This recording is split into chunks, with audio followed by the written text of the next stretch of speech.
The Adabal-a. Editor's note: The Adabal-a is traditionally believed to be the memoirs of Morihaus, consort to Alessia the slave queen. While this cannot be historically verified, the Adabal-a is certainly among the oldest written accounts to come down to us from the early First Era. Pelinal's death. And in the blood-floored throne room of white gold, the severed head of Pelinal spoke to the winged bull Morihaus, demigod, lover of Alessia, saying, "Our enemies have undone me and spread my body into hiding. In mockery of divine purpose, the Aliens cut me into eighths, for they are obsessed with this number."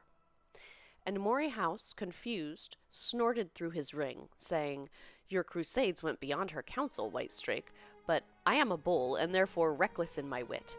I think I would go and gore our prisoners if you had any left alive.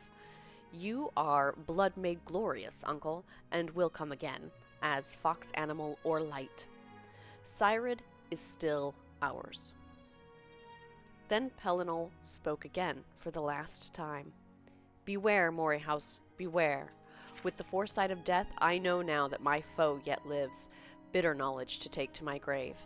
Better that I had died believing myself the victor.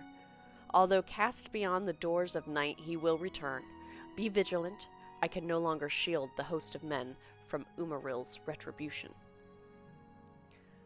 Alessia's youth during the slave years.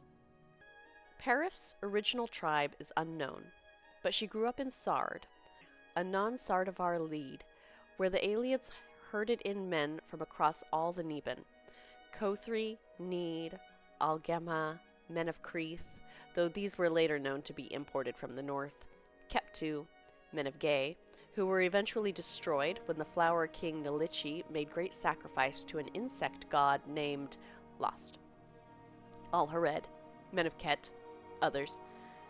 But this was Cyrod, the heart of the Imperatum Saliash, where men knew no freedom, even to keep family or choice of name except in secret, and so to their alien masters all of these designations were irrelevant.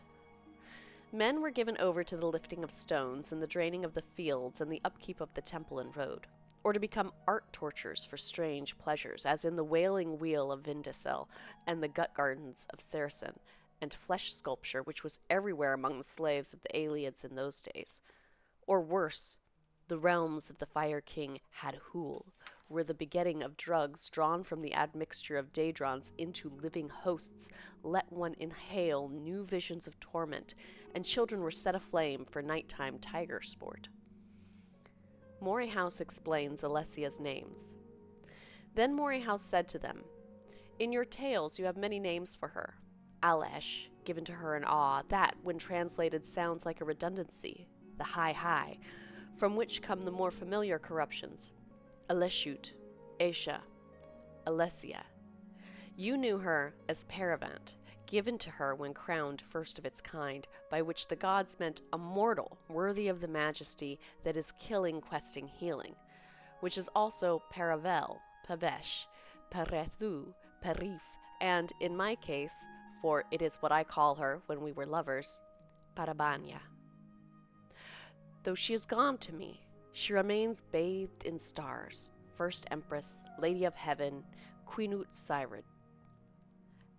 And they considered themselves full answered, and departed.